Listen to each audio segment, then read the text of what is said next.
നമ്മളിപ്പോൾ ഒരു design start ചെയ്യാൻ വേണ്ടിയിരിക്കുകയാണ്. ലാപ്ടോപ്പോ ക്യാൻവാസോ തുറന്ന് ഒരു ഐഡിയയും കിട്ടാതെ മണിക്കൂറുകളോളം ഇരിക്കേണ്ടി വരുന്ന അവസ്ഥ ഉണ്ടാവാറുണ്ട് അല്ലേ?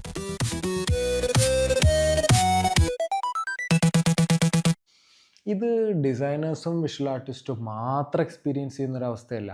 മ്യൂസിക് കമ്പോസ് ചെയ്യുന്നവർ, എഴുതുന്നവർ, ഡാൻസ് കൊറിയോഗ്രാഫി ചെയ്യുന്നവരൊക്കെ ഈ സിറ്റുവേഷനിൽ ഇരുന്ന് കാണും. ക്രിയേറ്റിവിറ്റിയുടെ ക്ഷാമം. You are not alone and don't worry. ഇന്ന് ഞാൻ അൺസ്റ്റോപ്പബിൾ ക്രിയേറ്റിവിറ്റി അൺലോക്ക് ചെയ്യാനുള്ള കുറച്ച് സീക്രട്സ് റിവീൽ ചെയ്യാൻ പോവാണ്. ഔട്ട്സൈഡ് ദ ബോക്സ് തിങ്ക് ചെയ്യാൻ നിങ്ങളെ ഹെൽപ്പ് ചെയ്യുന്ന ആക്ഷനബിൾ ടിപ്സും സയൻസ് ബാക്ക്ഡ് സ്ട്രാറ്റജീസും ഇന്ന് ഞാൻ ഷെയർ ചെയ്യാം. അതുപോലെ ക്രിയേറ്റീവ് പ്രോസസ്സ് പവർ ചെയ്യുന്ന 2 മോഡ് ഓഫ് തിങ്കിങ്ങിനെ കുറിച്ചും ഡോപ്പമീൻ്റെ റോളിനെ കുറിച്ചും അതുപോലെ ഈ തിങ്കിങ് എങ്ങനെ ആംപ്ലിഫൈ ചെയ്യാമെന്നതിനെക്കുറിച്ചൊക്കെ നമുക്കിന്ന് നോക്കാം. Well, for those who are new here, hello, I M stolen, an architect and designer and artist. Around 8 വർഷമായിട്ട് ഡിസൈനിലൂടെ പ്രോബ്ലം സോൾവ് ചെയ്തുകൊണ്ടിരിക്കുകയാണ്. ടോപ്പ് ഗ്ലോബൽ കമ്പനികൾക്ക് വേണ്ടിയും ഫോറിൻ ഗവൺമെൻറ്റ്സിന് വേണ്ടിയും മിനിസ്ട്രിക്ക് വേണ്ടിയൊക്കെ ഡിജിറ്റൽ സൊല്യൂഷൻസ് ഡിസൈൻ ചെയ്യാനുള്ള ഭാഗ്യം എനിക്കുണ്ടായിട്ടുണ്ട്. And I am obsessed over design. Creativity കൂട്ടാനുള്ള പരിപാടിക്ക് മുന്നേ എന്താണ് creativity? Creativity is intelligence having fun. ഇത് ഞാൻ പറഞ്ഞതല്ല, ആൽബർട്ട് ഐൻസ്റ്റീൻ പറഞ്ഞതാണ്. പുള്ളി പറയുന്നത് ക്രിയേറ്റിവിറ്റി ആക്സിഡൻ്റൽ അല്ല എന്നാണ്. ആൾ സജസ്റ്റ് ചെയ്യുന്നത് ക്രിയേറ്റിവിറ്റി ഒരു ഡിസിപ്ലിൻഡ് എക്സ്പ്രഷൻ ഓഫ് ഇൻ്റലിജൻസ് ആണെന്നാണ്. നമ്മളുടെ അറിവും ക്യൂരിയോസിറ്റിയും പ്രോബ്ലം സോൾവിങ് സ്കില്ലും ഒരു പ്ലേഫുള്ളായ എക്സ്പെരിമെൻ്റൽ രീതിയിൽ കമ്പൈൻ ചെയ്യുമ്പോൾ അങ്ങനെയാണ് ക്രിയേറ്റിവിറ്റി ഉണ്ടാവുന്നത്. അത്രേ. നമ്മളിവിടെ ക്രിയേറ്റിവിറ്റിയുടെ ഡെഫിനിഷനായിട്ട് കാണുന്നത് the ability to create novel ideas that are useful. എപ്പോഴെങ്കിലും ചിന്തിച്ചിട്ടുണ്ടോ ഈ കണ്ണ് കാണാൻ കഴിയാത്തവരെങ്ങനെയാണ് സ്വപ്നം കാണാമെന്ന്? ആക്ച്വലി അവർക്ക് സ്വപ്നം കാണാൻ പറ്റില്ല, സ്വപ്നം കേൾക്കാനേ പറ്റൂ. കാരണം അവർ ഇന്നേ വരെ എക്സ്പീരിയൻസ് ചെയ്തിട്ടുള്ള ലൈബ്രറികളിൽ നിന്നേ അവർക്ക് എന്തും ജനറേറ്റ് ചെയ്യാൻ പറ്റും. 2011 ഹാർഡ്വേർഡ് സ്റ്റഡി കണ്ടുപിടിച്ചത് ബ്ലൈൻഡ് ആയിട്ടുള്ള ആൾക്കാർ എപ്പോഴും ഓഡിറ്ററി ക്രിയേറ്റിവിറ്റി കൂടുതലാവുന്നതാണ്. They compose music in sleep. Rain ഡ്രോപ്സിൻ്റെ സൗണ്ട്, സബ്വിൻ്റെ എക്കോ, ഇതൊക്കെ മ്യൂസിക്കായിട്ടായിരിക്കും അവർക്ക് തോന്നുക. ബിക്കോസ് അവരുടെ ബ്രെയിൻ റിമിക്സ് ചെയ്യുന്നത് ഓൾറെഡി അവരുടെ കയ്യിൽ ഉള്ള സെൻസറി ഇൻഗ്രീഡിയൻസ് വെച്ചിട്ടാണ്. അൺഫോർച്ചുനേറ്റ്ലി അതിൽ വിഷ്വൽ ഇൻഗ്രീഡിയൻസ് ഇല്ല. It's about stealing sensory scrap. അതെ, നമ്മുടെ സെൻസറി സ്ക്രാപ്സ് കൂട്ടി യോജിപ്പിച്ച് പുതുതായി എന്തെങ്കിലും ഉണ്ടാക്കുന്ന ഒരു പ്രക്രിയ. അപ്പോൾ ക്രിയേറ്റിവിറ്റി ഉണ്ടാവാൻ ആദ്യം വേണ്ടത് ഒരു ലൈബ്രറിയാണ്, അല്ലേ? ഇനി ക്രിയേറ്റിവിറ്റി ഉണ്ടാവാൻ നമുക്ക് വേണ്ട ഏരിയ ഓഫ് സബ്ജക്ട്സിൻ്റെ നോളേജ് അല്ലെങ്കിൽ ലൈബ്രറി ബ്രെയിനിൽ ഉണ്ടാക്കി വെച്ചാൽ മാത്രം മതിയോ? പോരാ. Let's break down even further with a quick dive into neuroscience of creativity. Before that, a shout out to today's sponsor, you guys, my amazing community. Since നമുക്ക് sponsors ഒന്നും ഇല്ലാത്തത് കൊണ്ട് I am relying on your support to keep creating content. അപ്പോൾ please subscribe, ഈ podcast share ചെയ്യുക, and thanks in advance for your awesomeness. അപ്പോൾ back to creativity. ഈ creative thinking പ്രോസസ്സിനെ 2 പാർട്ടായിട്ട് നമുക്ക് സ്പ്ലിറ്റ് ചെയ്യാം. ഒന്നാമത്തെ പാർട്ട് ഡൈവേർജൻറ്റ് തിങ്കിങ്. ഒന്നിൽ കൂടുതൽ യുണീക്ക് സൊല്യൂഷൻസ്, ഐഡിയാസും ഒരു സിംഗിൾ സ്റ്റാർട്ടിംഗ് പോയിന്റിൽ നിന്ന് അല്ലെങ്കിൽ സബ്ജക്റ്റിൽ നിന്ന് ജനറേറ്റ് ചെയ്യുന്ന ഒരു ക്രിയേറ്റീവ് പ്രോസസ്സാണ് divergent thinking. Divergent thinking is about expanding possibility rather than narrowing them down. ഒരു കറക്റ്റ് ആൻസർ നോക്കുന്നതിന് പകരം ഡിഫറെൻ്റ് ആംഗിൾസ് എക്സ്പ്ലോർ ചെയ്യാനും പല ഉപയോഗങ്ങൾ കണ്ടെത്താനും അതിനെ ഇൻ്റർപ്രിറ്റ് ചെയ്യാനൊക്കെ നോക്കുന്നതാണിത്. ഫോർ എക്സാമ്പിൾ, ഇപ്പോൾ നമ്മൾ കീയുടെ 10 കീനെ കുറിച്ച് ചിന്തിക്കുന്നത് വിചാരിക്കുക. അതായത് അൺലോക്ക് കീ, ലിറ്ററൽ യൂസ്, അതായിരിക്കും കീ ഫസ്റ്റ് നമ്മൾ ചിന്തിക്കുമ്പോൾ വരിക. ചിലപ്പോൾ ഇതിന് മെറ്റഫോറിക്കലായി ചിന്തിച്ചു കഴിഞ്ഞാൽ കീ എന്ന് പറഞ്ഞാൽ കീ ടു സക്സസ് എന്ന് പറയാൻ പറ്റും. മ്യൂസിക്കലായിട്ട് പറയുകയാണെങ്കിൽ കീ ഇൻ മ്യൂസിക് എന്ന് പറഞ്ഞ സോങ് സ്റ്റോൺ പറയാം, അല്ലെങ്കിൽ കീബോർഡിലെ കീ എന്ന് പറയാം. ടെക്നോളജിയിൽ പറയുകയാണെങ്കിൽ സൈബർ സെക്യൂരിറ്റിയിൽ എൻക്രിപ്ഷൻ കീ എന്ന് പറയാം. സയൻസിൽ കീ ഉണ്ടായിരിക്കും, സ്റ്റോറി ടെല്ലിങ്ങിൽ കീ ഉണ്ടായിരിക്കും, കീ മൂമെൻറ്റ്സ് ഉണ്ടായിരിക്കും.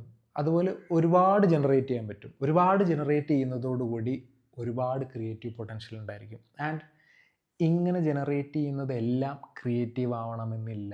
നമ്മളിവിടെ ഒരു ബ്രെയിൻ സ്റ്റോമിങ് ഫേസിലാണ്. ഈ തോട്ട്സൊക്കെ വരുന്നത് ഓൾറെഡി നമ്മുടെ ബാങ്കിൽ, അതായത് ബ്രെയിനിലുള്ള നോളജ് വെച്ചിട്ടാണ്. ഡൈവർജൻറ്റ് തിങ്കിങ് ഒരു ബ്രെയിൻ സ്റ്റോമിങ് ഫേസാണ്. മൈൻഡിനെ ഫ്രീലി വാണ്ടർ ചെയ്യാൻ വിട്ടിട്ട് bunch of random ideas generate ചെയ്യുന്ന ഒരു സ്റ്റേജ്. ഈ ഫേസിൽ ഒരു കൺസ്ട്രെയിൻസും ഒരു റൂളും ഇല്ലാതെ തിങ്ക് ചെയ്യാൻ പറ്റണം. ഡൈവർജൻറ്റ് തിങ്കിങ് മാസ്റ്റർ ചെയ്യണമെങ്കിൽ ഓൾറെഡി നമ്മുടെ ബ്രെയിനിലുള്ള ലോജിക്സും നറേഷൻസും ഒക്കെ കില്ല് ചെയ്തിട്ട് പുതിയ നറേഷൻസും കണക്ഷൻസോ നമ്മൾ കൊണ്ടുവരണം. And this divergent thinking capability is actually powered by nigrostriatal dopamine pathway. അതിനെക്കുറിച്ച് നമുക്ക് പിന്നെ പറയാം. അപ്പോൾ നമുക്ക് നമ്മുടെ ഡൈവർജൻറ്റ് തിങ്കിങ് കേപ്പബിലിറ്റി കൂട്ടാൻ പറ്റുമോ? പറ്റും. അതെങ്ങനെയാണെന്ന് ഞാൻ പറയാം. അതിനു മുന്നേ രണ്ടാമത്തെ type thinking, convergent thinking. Multiple ideas അല്ലെങ്കിൽ സൊല്യൂഷൻസ് നാരോ ഡൗൺ ചെയ്തിട്ട് മോസ്റ്റ് എഫക്റ്റീവ് ആയിട്ടുള്ള ഒരു സൊല്യൂഷനിലേക്ക് എത്തുന്ന കേപ്പബിലിറ്റിയാണ് ഇത്. ക്രിയേറ്റിവിറ്റിയിലെ ഒരു റിഫൈൻമെൻറ്റ് ഫേസ് ആണെന്ന് വേണമെങ്കിൽ പറയാം. വേണ്ടത് മാത്രം സെലക്ട് ചെയ്തിട്ട് മോസ്റ്റ് ലോജിക്കൽ അല്ലെങ്കിൽ സ്യൂട്ടബിൾ ആയിട്ടുള്ള ഐഡിയ സെലക്ട് ചെയ്യാൻ ഈ ഫേസ് ഹെൽപ്പ് ചെയ്യും. ഇവിടെ ലോജിക്സും സ്യൂട്ടബിലിറ്റിയും ഒക്കെ നമ്മൾ തിങ്ക് ചെയ്യുന്ന പ്രൊജക്റ്റിനെയോ കൺസെപ്റ്റിനെയോ ബേസ് ചെയ്തിട്ടിരിക്കും. കൺവേർജൻറ്റ് തിങ്കിങ് ആണ് എപ്പോഴും നമുക്ക് ഇവാലുവേറ്റ് ചെയ്യാനും സെലക്ട് ചെയ്യാനും ബെസ്റ്റ് വൺ ഇംപ്ലിമെൻറ്റ് ചെയ്യാനും ഒക്കെ ഹെൽപ്പ് ചെയ്യാറ്. എനിക്ക് പരിചയമുള്ള ഒരുപാട് പേര് സ്ട്രഗിൾ ചെയ്യുന്നത് ഈ ഫേസിലാണ്. കാരണം ഐഡിയ ഒരുപാടുണ്ടായിരിക്കും, തോട്ട്സ് ഒരുപാടുണ്ടായിരിക്കും, പക്ഷേ എക്സിക്യൂട്ട് ചെയ്യാനോ എന്ത് സെലക്ട് ചെയ്യണമെന്ന് അറിയാതിരിക്കുന്നതോ ഒക്കെയാണ്. ഇതെല്ലാം കൺവേർജൻറ്റ് തിങ്കിങ്ങിൻ്റെ ഏരിയ വീക്ക് ആവുന്നത് കൊണ്ടാണ്. Comparing to divergent thinking, convergent thinking കുറച്ച് ഡിഫിക്കൽട്ടാണ്. കൺവേർജൻറ്റ് തിങ്കിങ് അസോസിയേറ്റ് ചെയ്തിട്ടുള്ളത് നീസോ കോർട്ടിക്കൽ ഡോപ്പമൈൻ പാത്വേ ആയിട്ടാണ്, which is linked to focus and persistence. And ഒരു ഇമ്പോർട്ടൻറ്റ് ഡിസ്ക്ലെയിമർ പറയാനുണ്ട്, I'm not a expert in neuroscience. ഇത് എങ്ങനെ എഫക്റ്റീവായിട്ട് പഠിക്കാമെന്നും എങ്ങനെ ക്രിയേറ്റീവ് ആവാമെന്നുമുള്ള എൻ്റെ അന്വേഷണത്തിൻ്റെ ഇടയിൽ ഹ്യൂബർമാനെ പോലെയും അതുപോലെ ചില റിസർച്ച് പേപ്പറുകളിലൂടെയൊക്കെ കണ്ടുപിടിച്ചത് ചുരണ്ടിയടിച്ച കുറച്ച് തോട്ട്സ് കമ്പയർ ചെയ്യുന്നത് മാത്രമാണ്. And this is four entertainment purpose. അപ്പോൾ ബാക്ക് ടു നമ്മുടെ വിഷയം. ഞാൻ നേരത്തെ പറഞ്ഞ പാത്വേസിൻ്റെ പേരൊന്നും ഓർത്ത് വയ്ക്കണമെന്ന് ഒരു നിർബന്ധമില്ല. കാരണം നമ്മളിവിടെ ഫോക്കസ് ചെയ്യുന്നത് how this works and how to improve these, ഇത്രയേ ഉള്ളൂ. നിങ്ങൾ ശ്രദ്ധിച്ചിട്ടുണ്ടായിരിക്കും, ഈ രണ്ട് തിങ്കിങ്ങിനെ കുറിച്ച് പറഞ്ഞപ്പോഴും ഞാൻ ഡോപ്പമീൻ എന്ന വാക്കോ അല്ലെങ്കിൽ സർക്യൂട്ട് എന്ന വാക്കോ പറയുകയുണ്ടായി. Yes, dopamine is responsible for ഈ രണ്ട് തിങ്കിങ്, പക്ഷേ രണ്ട് സെപ്പറേറ്റ് പാത്വേയിലൂടെ മാത്രമാണ്.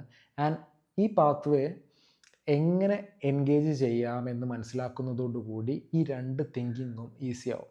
ഈ ഡൈവർജൻറ്റ് തിങ്കിങ് സമയത്ത് എൻഗേജ്ഡ് ആവുന്ന സർക്യൂട്ടാണ് നൈഗ്രോസ്ട്രൈറ്റൽ ഡോപ്പമൈൻ പാത്വേ. എങ്കിൽ ഞാൻ പറയുന്നു, പേരൊന്നും ആലോചിക്കേണ്ട, ഓർത്ത് വയ്ക്കേണ്ട, ഒരു പാത്വേ.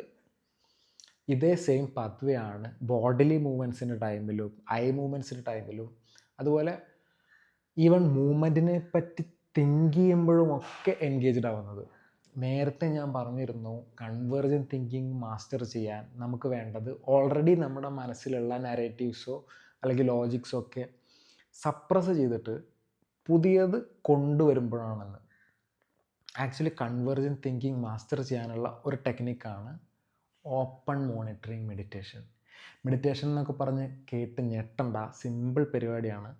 ജസ്റ്റ് സിമ്പിളി ഇരുന്ന് കണ്ണടച്ചിട്ട് മൈൻഡിൽ തോന്നുന്നതെല്ലാം വെൽക്കം ചെയ്തിട്ട് ഒരു ജഡ്ജ്മെൻറ്റും ഇല്ലാതെ സർഫേസ് ചെയ്യാൻ അനുവദിക്കലിംഗ് ആണ്.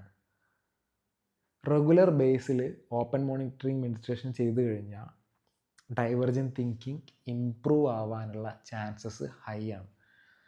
ജസ്റ്റ് ഒരു 2 വീക്സ് ട്രൈ ചെയ്ത് നോക്കൂ. എനിക്ക് വർക്കായതാണ്, സോ നിങ്ങൾക്കും വർക്കാവുമെന്ന് പ്രതീക്ഷിക്കുന്നു. But B consistent.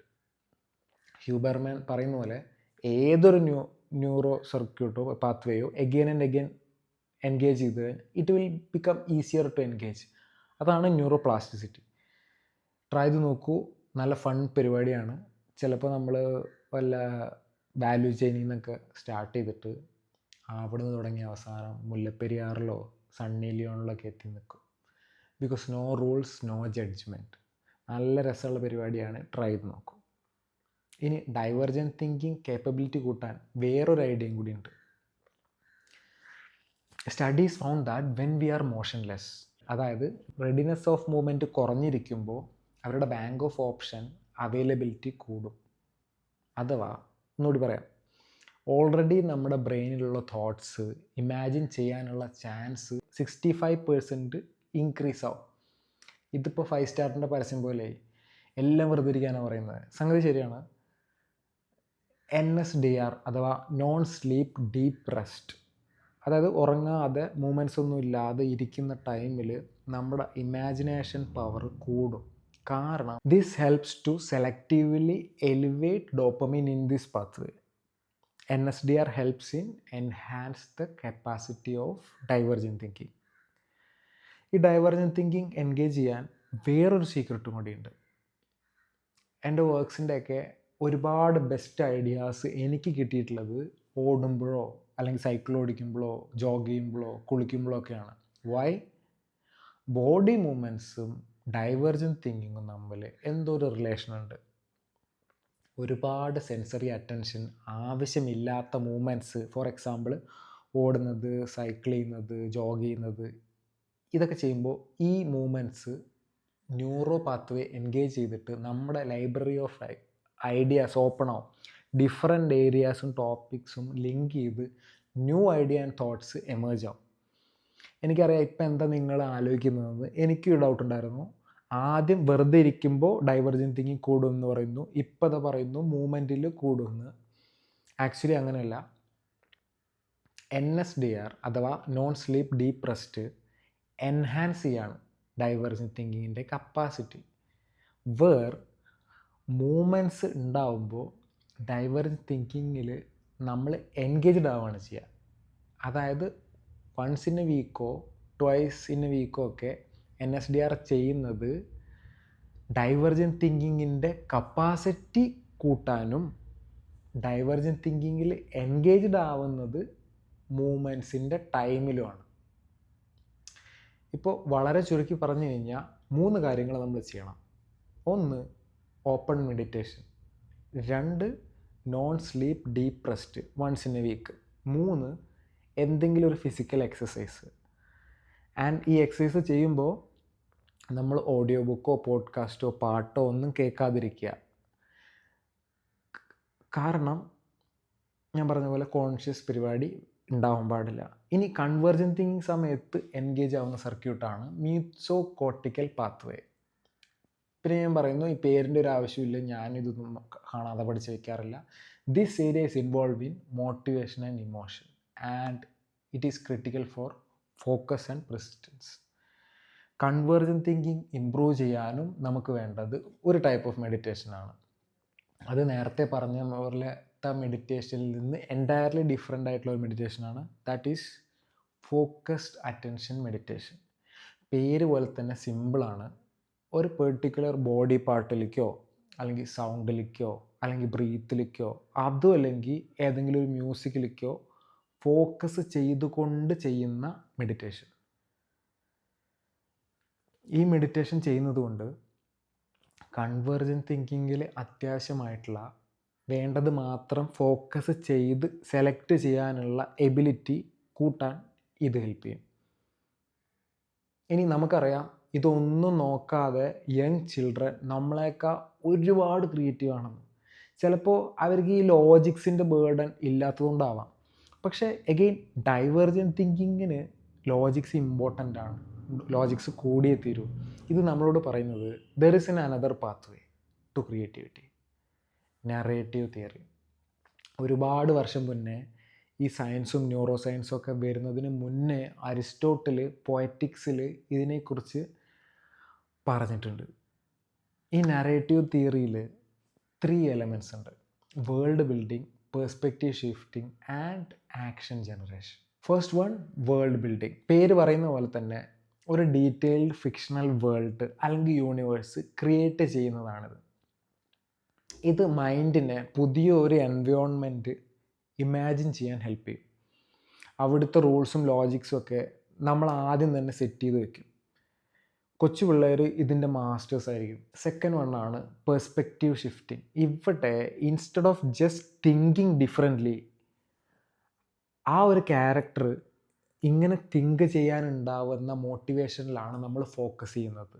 A kind of എമ്പതി. നമ്മളിപ്പോൾ ഒരു സ്റ്റോറി എഴുതുകയാണെങ്കിൽ വില്ലൻ്റെ ക്യാരക്ടറുമായിട്ട് എമ്പതൈസ് ചെയ്തിട്ടായിരിക്കാം നമ്മൾ വില്ലൻ്റെ പെർസ്പെക്റ്റീവിൽ നിന്ന് എഴുതുന്നത്. സോ ദാറ്റ് ഡിഫൈൻ ഈ പറഞ്ഞ ആൻറ്റി ഹീറോൻ്റെ ആക്ഷൻസ്. അങ്ങനെ ചെയ്യുന്നതോടുകൂടി ഡിഫറൻസ് പേഴ്സ്പെക്റ്റീവിൽ, അതായത് ഈ വില്ലൻ്റെ പേഴ്സ്പെക്റ്റീവിൽ നിന്നുള്ള ഒരുപാട് കീ മൊമെൻറ്റ്സ് അല്ലെങ്കിൽ ആൻറ്റി ക്ലൈമാക്സ് അല്ലെങ്കിൽ കീ ട്വിസ്റ്റൊക്കെ നമുക്ക് ജനറേറ്റ് ചെയ്യാനുള്ള കേപ്പബിലിറ്റി കൂടും. കാരണം ഓൾറെഡി നമ്മളൊരു വേൾഡ് ബിൽഡ് ചെയ്തിട്ടുണ്ട്. ഈ വേൾഡിൽ കുറേ റൂൾസ് നമ്മൾ ബിൽഡ് ചെയ്തിട്ടുണ്ട്. നൗ ഓരോ ക്യാരക്ടറിൻ്റെയും പേഴ്സ്പെക്റ്റീവിൽ നിന്നാണ് നമ്മൾ ആ ക്യാരക്ടറിനെ പറ്റിയിട്ടുള്ള സ്റ്റോറി ജനറേറ്റ് ചെയ്യുന്നത്. എഗെയിൻ ഇത് ഞാനൊരു എക്സാമ്പിളായി പറഞ്ഞതാണ്. സ്റ്റോറി നറേറ്റ് ചെയ്യുന്ന രീതിയിൽ ഇത് നമുക്ക് വിഷ്വൽ ആർട്സിലും അതുപോലെ മ്യൂസിക് കമ്പോസിങ്ങിലും ഏത് ഏരിയയിൽ വേണമെങ്കിലും യൂസ് ചെയ്യാം. മൂന്നാമത്തെ പാർട്ടാണ് ആക്ഷൻ ജനറേഷൻ. ഇത് ആക്ച്വലി ഒരു ഫോഴ്സ്ഡ് കൊളാബറേഷനാണ്. നേരത്തെ പറഞ്ഞ പോലത്തെ പേഴ്സ്പെക്റ്റീവ് ഷിഫ്റ്റുള്ള 2-3 എൻറ്റയർലി ഡിഫറെൻറ്റ് പേഴ്സോണുകൾ തമ്മിൽ ഒരു forced collaboration. They will fight or collab with their logic. ഇങ്ങനത്തെ കൊളാബറേഷൻസ് നറേറ്റീവ് തിയറിൻ്റെ ഉള്ളിൽ മാത്രമല്ല പുറത്തും അൺഎക്സ്പെക്റ്റഡ് ബ്രേക്ക് ത്രൂസ് ഉണ്ടാക്കാറുണ്ട്. നോർമലി നമ്മൾ തിങ്ക് ചെയ്യുന്നതും നറേറ്റ് ചെയ്യുന്നതും എക്സ്പ്രസ് ചെയ്യുന്നതുമെല്ലാം നമ്മുടെ പേഴ്സ്പെക്റ്റീവിലായിരിക്കും. എന്നാൽ നറേറ്റീവ് തിയറിയിൽ നമ്മൾ തിങ്ക് ചെയ്യുന്നതുമെല്ലാം ഔട്ട്സൈഡ് റിയൽ വേൾഡ് ആയിരിക്കും. A world with different logic, different perspective and different values and goals. ഇവിടെ നമുക്കറിയാം കൊച്ചുകുട്ടികൾ ഇതുപോലെ വേൾഡ് ക്രിയേറ്റ് ചെയ്യാനും ഡിഫറെൻറ്റ് പേഴ്സ്പെക്റ്റീവിൽ തിങ്ക് ചെയ്യാനും ഭയങ്കര മിടുക്കുള്ള ആൾക്കാരാണ്. അതുകൊണ്ട് തന്നെയാണ് നമ്മളെയൊക്കെ ക്രിയേറ്റീവായിട്ട് ഇവർ മാറുന്നത്. ഇപ്പോൾ അവരുടെയൊക്കെ വേൾഡിൽ ചിലപ്പോൾ യൂണിക്കോൺസ് ഉണ്ടായിരിക്കും, മഴ പെയ്യുമ്പോൾ മിഠായി ആയിരിക്കും വരിക, അല്ലെങ്കിൽ നമുക്ക് ചിന്തിക്കാൻ പോലും പറ്റാത്ത രീതിയിലുള്ള ലോജിക്സ്. ചില കാറ് പറക്കുമായിരിക്കും, ചില ആനയുടെ ചിറക് കൊണ്ടായിരിക്കും ആന പറക്കുന്നത്, പിങ്ക് എലിഫൻ്റ് ഉണ്ടായിരിക്കും. അങ്ങനെ അവർ സെറ്റ് ചെയ്യുന്ന വേൾഡായിരിക്കും. ഇത് തന്നെയാണ് actually narrative theory. Now how to be creative എന്നുള്ള ചോദ്യത്തിന് നിങ്ങൾക്ക് 9 ആക്ഷൻ പോയിൻറ്റ്സ് ഞാൻ പറഞ്ഞുതരാം. നമ്പർ 1, ഏത് ഏരിയയിലാണോ ക്രിയേറ്റീവ് ആവേണ്ടത് ആ ഏരിയയിൽ നോളേജിൻ്റെ ഒരു ലൈബ്രറി ഉണ്ടാക്കി വെക്കണം. Basically consume more similar subjects, because even rule break ചെയ്യണമെങ്കിൽ പോലും you need to know basic rules. Second one, practice divergent thinking. Third one, do open monitoring meditation. Fourth one, non sleep deep rest. Weekly once എങ്കിലും എന്തായാലും ചെയ്യണം. അത് divergent thinking capacity increase ചെയ്യാൻ help ചെയ്യും. Fifth one, move. Conscious attention ആവശ്യമില്ലാത്ത movements, example ഞാൻ പറഞ്ഞ പോലെ റണ്ണിങ്, സൈക്ലിംഗ്, ജോഗിങ് ഒക്കെ ഹെഡ്ഫോൺസോ മ്യൂസിക്കോ ഒന്നുമില്ലാതെ ചെയ്യാം. അത് ഡൈവർജൻറ്റ് തിങ്കിങ്ങിൽ നമ്മളെ എൻഗേജ്ഡ് ചെയ്യാൻ ഹെൽപ്പ് ചെയ്യും. Sixth one, practice convergent thinking. കൺസ്ട്രെയിൻസും റൂൾസും ലോസും ഒക്കെ വെച്ചുകൊണ്ട് പ്രാക്ടീസ് ചെയ്യുന്നത് ക്രിയേറ്റീവ് തിങ്കിങ് എബിലിറ്റി കൂട്ടാൻ ഹെൽപ്പ് ചെയ്യും. Seventh one, practice focus attention meditation. Eighth one, practice narrative theory. അതിൻ്റെ ഭാഗമായിട്ട് ask lot of why and why not. എപ്പോഴും ക്യൂരിയസ് ആയിട്ടിരിക്കുക. നയൻത്ത് വൺ, നറേറ്റീവ് തിയറിയിൽ പറഞ്ഞ പോലെ action generation and practice forced collaboration. ഈ കാര്യങ്ങളൊക്കെ എൻ്റെ ലൈഫിൽ കംപ്ലീറ്റ്ലി ചേഞ്ച് ചെയ്തിട്ടുണ്ട്. ഞാൻ വർക്ക് ചെയ്തിരുന്ന രീതി, എനിക്ക് റിസൾട്ടും തോട്ട്സും ജനറേറ്റ് ചെയ്തിരുന്ന രീതിയൊക്കെ എൻറ്റയർലി ഡിഫറെൻ്റ് ആക്കി തന്നിട്ടുണ്ട്. ഇത് എനിക്ക് വർക്കായെങ്കിൽ നിങ്ങൾക്കും വർക്കാവും. ട്രൈ ചെയ്തിട്ട് പറയൂ. By the way, if you are interested in building system and learn to build system, subscribe ചെയ്യാൻ മറക്കണ്ട. കാരണം നമ്മുടെ നെക്സ്റ്റ് വീഡിയോ നമ്മൾ സിസ്റ്റം ബിൽഡ് ചെയ്യുന്നതിനെ കുറിച്ചും റുട്ടീൻസിനെ കുറിച്ചും ഒക്കെ ആയിരിക്കും. അപ്പോൾ ആ ബെല്ലൈക്കൺ കൂടി ഞെക്കിയാൽ നമ്മുടെ വീഡിയോ മിസ്സാവില്ല. അപ്പോൾ അടുത്ത എപ്പിസോഡായിട്ട് വരുന്നവരെ ബൈ.